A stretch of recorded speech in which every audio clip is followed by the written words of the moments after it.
Amém, irmãos. Dando continuidade, então, ao nosso estudo dos evangelhos, né? A harmonização dos evangelhos. Então, a gente vai falar hoje sobre a passagem do que nós cantamos, né? Que é a Maria de Betânia, né? E vamos tentar, então, subtrair ao máximo, né, os ensinamentos que essa passagem nos mostra. Essa passagem ela é vista nos 4 evangelhos. A gente vai se ater mais à parte de Marcos, mas eu gostaria de ler as quatro partes que são citadas. Então, cada um pegue, por favor, a sua Bíblia, Marcos 14, de 1 a 9. Marcos 14, de 1 a 9.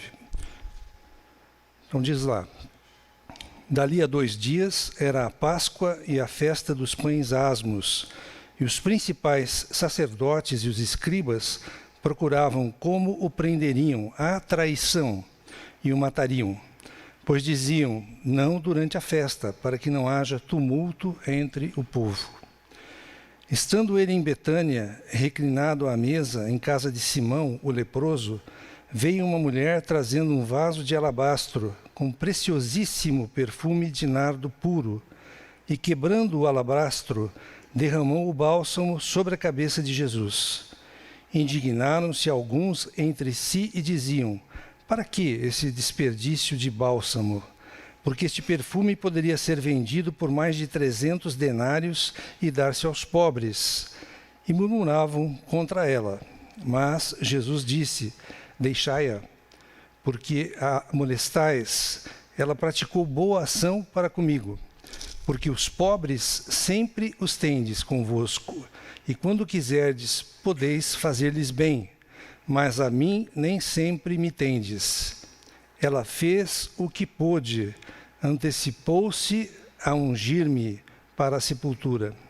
Em verdade vos digo, onde for pregado em todo o mundo o Evangelho, será também contado o que ela fez para a memória sua. Em Mateus 26, de 6 a 13, ora, estando Jesus em Betânia, em casa de Simão, o leproso, aproximou-se dele uma mulher, trazendo um vaso de alabastro cheio de precioso bálsamo, que lhe derramou sobre a cabeça, estando ele à mesa. Vendo isto, indignaram-se os discípulos e disseram: para que esse desperdício? Pois este perfume podia ser vendido por muito dinheiro e dar-se aos pobres. Mas Jesus, sabendo disto, disse-lhes: por que molestais esta mulher? Ela praticou boa ação para comigo. Porque os pobres sempre os tendes convosco, mas a mim nem sempre me tendes. Pois, derramando este perfume sobre o meu corpo, ela o fez para o meu sepultamento. Em verdade vos digo, onde for pregado em todo o mundo este Evangelho, será também contado o que ela fez para a memória sua. Lucas 7, de 36 a 50. Convidou-o um dos fariseus para que fosse jantar com ele. Jesus, entrando na casa do fariseu, tomou lugar à mesa. E eis que uma mulher da cidade pecadora, sabendo que ele estava à mesa na casa do fariseu, levou um vaso de alabastro com unguento, e estando por detrás aos seus pés, chorando, regava-os com suas lágrimas e os enxugava com os próprios cabelos, e beijava-lhe os pés e os ungia com unguento. Ao ver isto, o fariseu que o convidara disse consigo mesmo: se este fora profeta, bem saberia quem e qual é a mulher que lhe tocou, porque é pecadora. Dirigiu-se Jesus ao fariseu e lhe disse: Simão, uma coisa tenho a dizer-te. Ele respondeu: dize-a, mestre. Certo credor tinha 2 devedores. Um lhe devia 500 denários e o outro 50. Não tendo nenhum dos 2 com que pagar, perdoou-lhes a ambos. Qual deles, portanto, o amará mais? Respondeu-lhe Simão: suponho que aquele a quem mais perdoou. Replicou-lhe: julgaste bem. E voltando-se para a mulher, disse a Simão: vês esta mulher?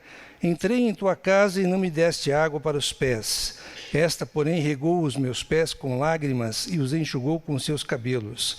Não me deste ósculo, ela, entretanto, desde que entrei, não cessa de me beijar os pés.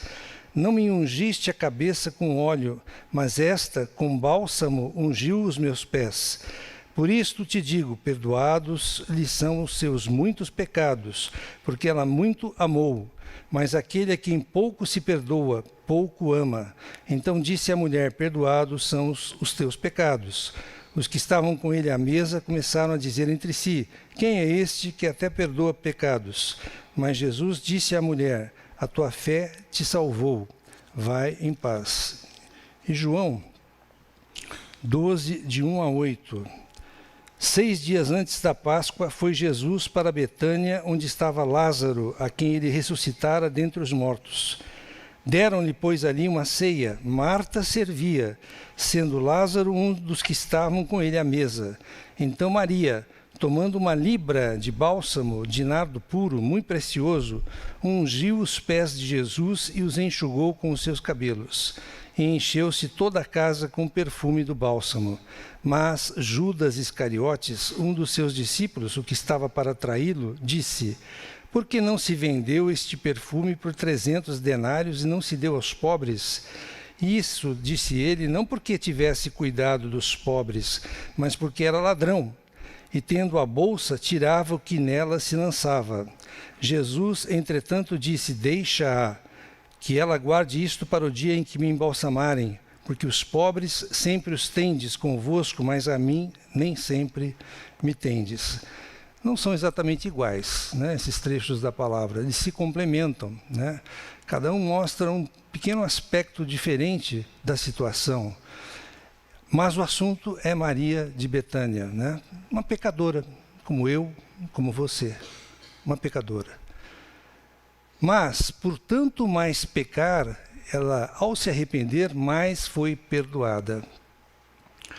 Demonstra o seu amor de tal maneira que o Senhor faz registrar essa passagem em todos os evangelhos e que seja dita e propagada até os dias de hoje e até o final dos tempos. 6 dias antes da Páscoa, chega Jesus a Betânia. A Páscoa era a maior festa de Israel, dos judeus. As pessoas vinham de toda parte do mundo. A população de Jerusalém aumentava 5 vezes por ocasião desta festa. Os romanos cuidavam ao máximo que nada de errado ocorresse, né? Vinha o governador romano de Cesareia Marítima, que era a principal cidade romana de Israel na época. Vinha também Herodes Antipas, né, o tetrarca da Galileia, e todo o aparato militar juntamente com eles. As autoridades religiosas, à traição, de uma maneira escondida, né, planejavam como prender Jesus e matá-lo depois da festa, para que não houvesse tumulto, não houvesse qualquer suspeita. Jesus já havia alertado seus discípulos que ele estava indo para Jerusalém para ser preso, crucificado e ressuscitar ao 3º dia. Os homens podem tramar qualquer coisa, muitas coisas, mas nada escapa ao conhecimento de Deus, né? Para Deus, nada escapa. Enquanto se tramava a morte de Jesus, perto dali, 10 quilômetros de Jerusalém, em Betânia, morava um homem chamado Simão o leproso. Ele preparava um jantar para Jesus. Nesse jantar estava Lázaro, que havia sido ressuscitado há pouco tempo, a sua irmã Marta e a sua outra irmã Maria, né? Então, ambas irmãs de Lázaro, além dos discípulos, talvez alguns fariseus. Maria é aquela que havia estado aos pés de Jesus em Lucas 10, 39.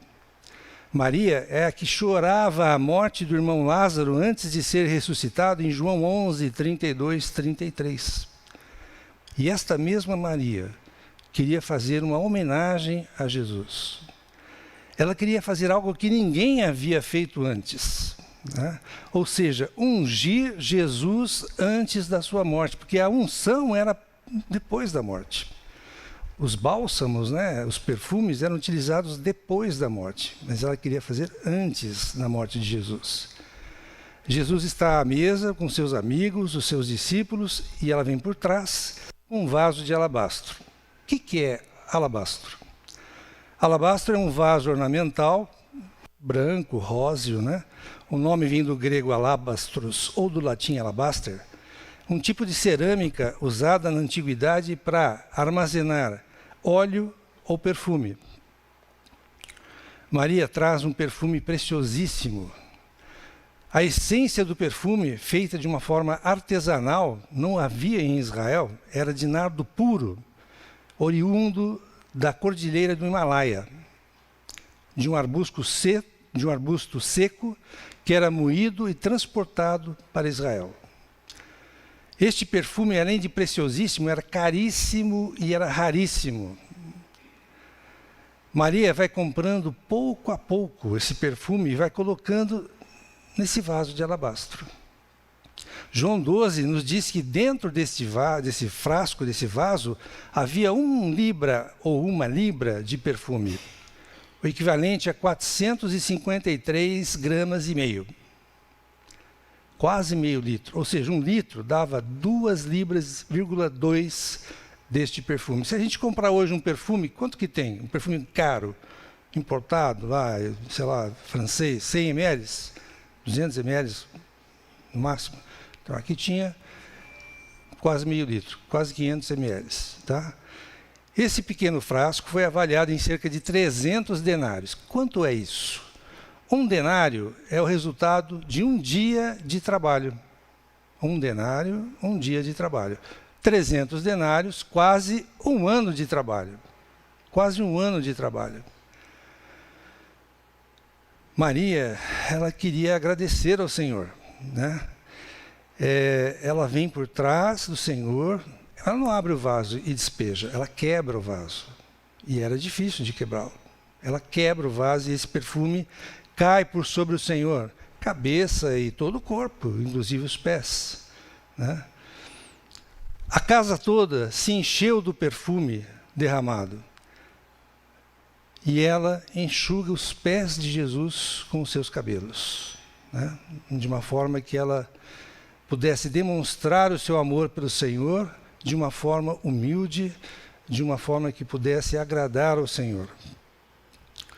Os discípulos, especialmente Judas Iscariotes, nós lemos, o que traiu Jesus, conforme João 12, né? Fica muito irritado com aquilo e aquele desperdício. A palavra complementa dizendo que ele era ladrão, está lá escrito. Ele cuidava da bolsa das ofertas e roubava o dinheiro que ali caía, né? Que ali era depositado. Ele queria que o perfume fosse vendido, e era um valor muito alto, né? Como nós vimos, 300 denários, e dado aos pobres, entre aspas, né? Com certeza ele queria fazer outro uso desse dinheiro. Jesus sai em defesa de Maria. Deixa. Ela praticou boa ação para comigo. Os pobres vocês sempre os terão, mas a mim nem sempre me terão. Em verdade vos digo, em todo o mundo onde for pregado este evangelho, será contado o que ela fez para a memória sua. Que coisa magnífica, né? Não tem outra passagem onde o Senhor fala isso. Tem? Não tem. Não tem outra passagem. Algumas lições. No versículo 8 de Marcos 14, está lá, ela fez o que pôde. Deus jamais vai exigir de nós o que nós não podemos fazer. Jamais vai exigir além da nossa capacidade. Você pode achar que não pode, mas se o Senhor está pedindo para você fazer, você pode. É verdade que em 2 Coríntios 8 está escrito lá que os crentes macedônios, apesar de muitos problemas, muitas tribulações, extrapolaram, né, a generosidade para com os judeus. Tudo bem, isso pode acontecer, uma eventualidade ou outra, né? Mas o Senhor pede, o Senhor exige de nós e Ele sabe que nós podemos fazer. Então, uma pergunta para nós todos, né?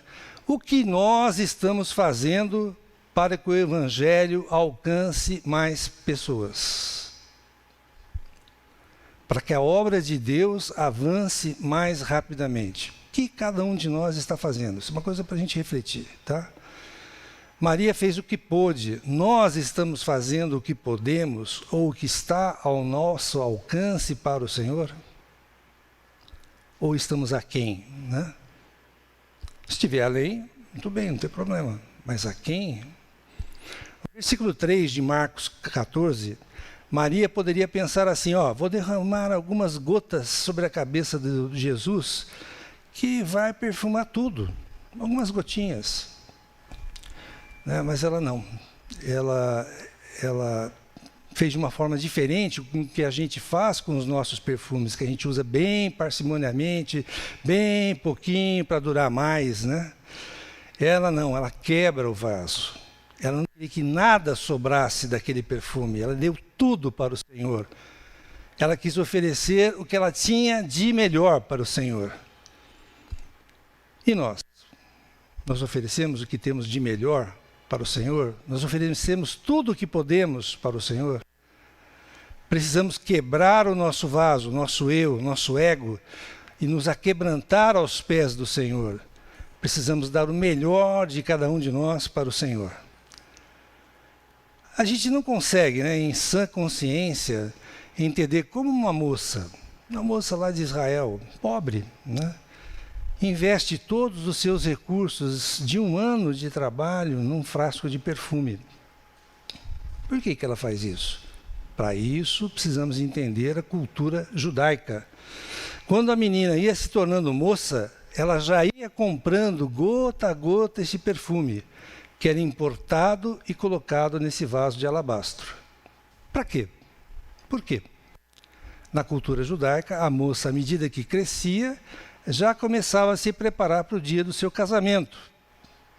Esse perfume era então, pouco a pouco, preparado para ser usado no dia do seu casamento. Era para o dia mais importante, mais sonhado da vida dela. Então, ela não apenas faz o seu melhor, mas o faz com muito sacrifício. Com muito sacrifício.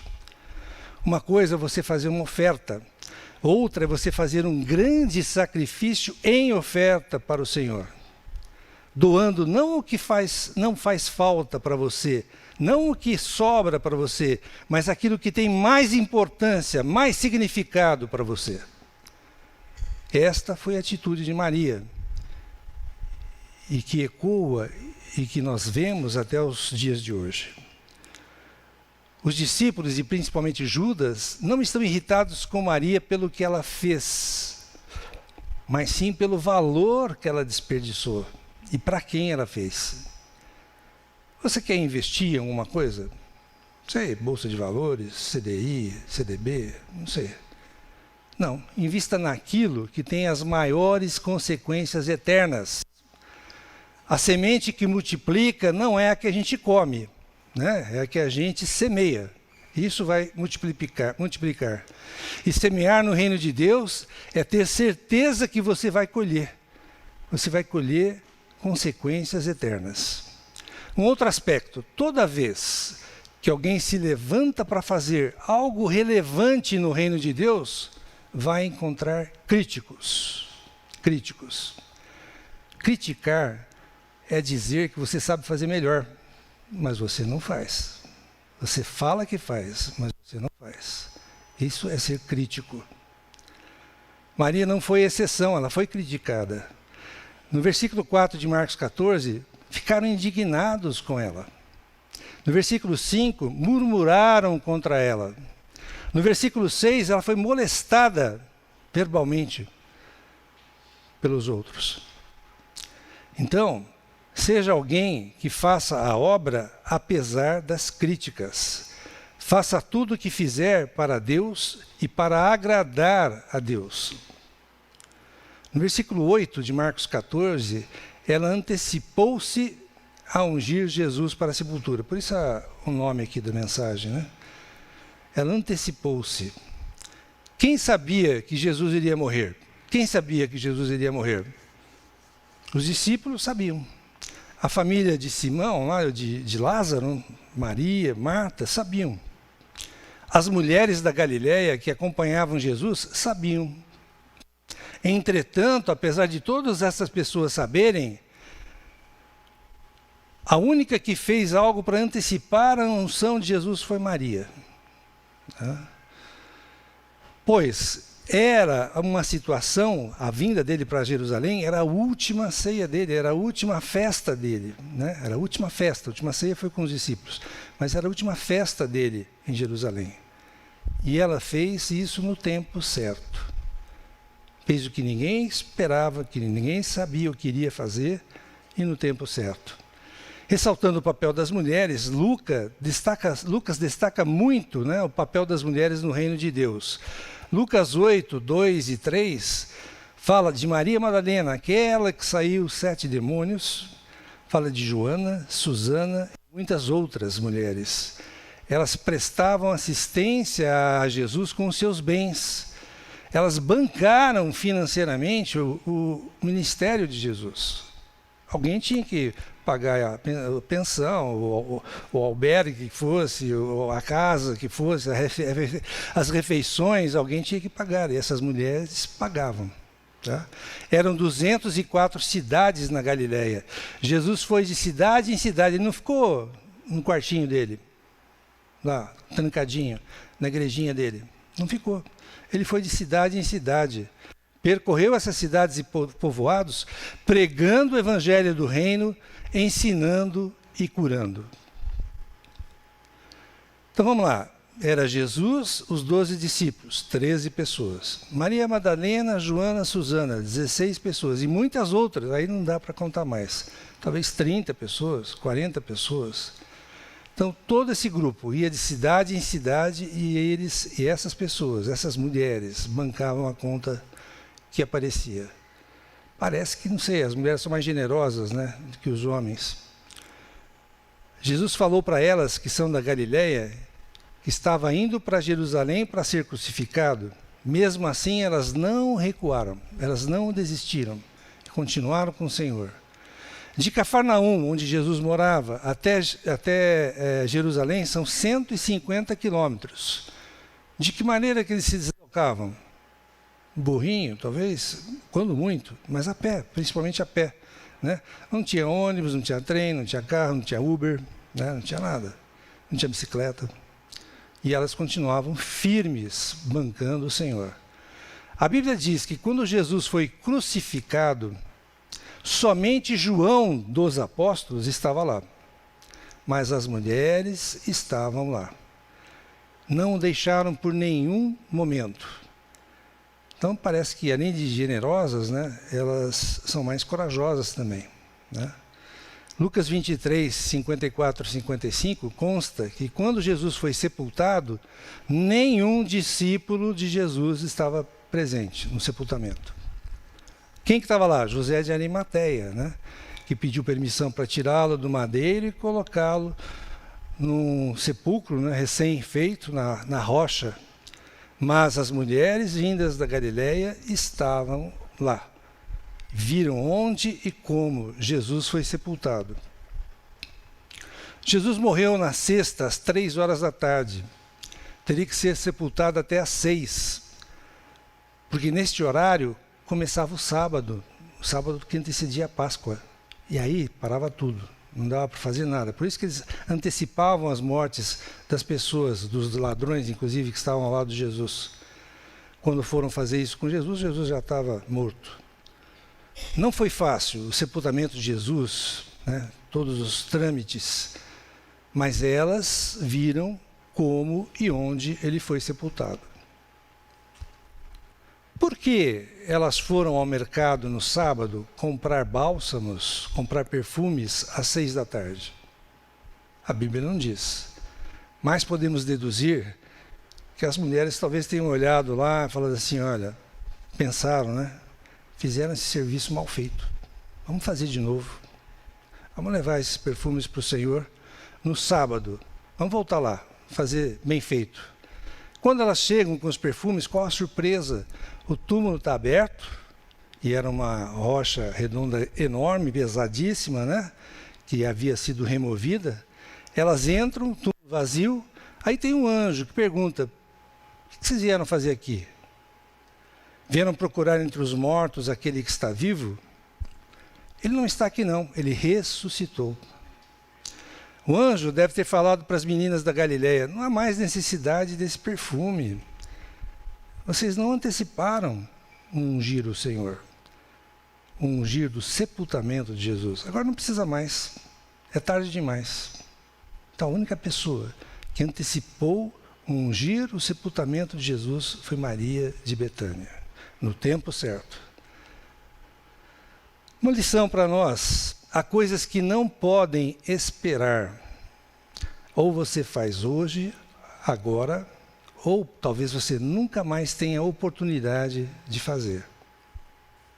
Não deixe para amanhã, não deixe para depois o que você pode fazer hoje, pois pode ser que você não tenha outra chance de fazê-lo.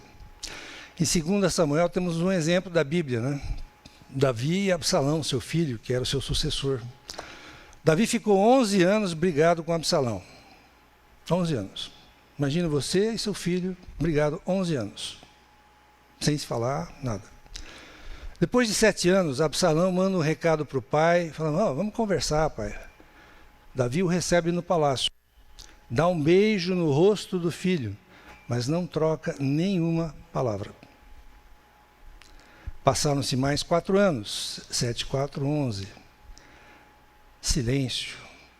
Agora o filho não quer mais conversar, mas quer matar o pai.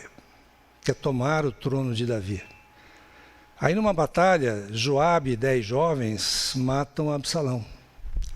Davi, que ficou 11 anos no silêncio, não quis se reaproximar do filho, começa então a repetir: meu filho Absalão, meu filho Absalão, quem dera eu tivesse dado minha vida por ti.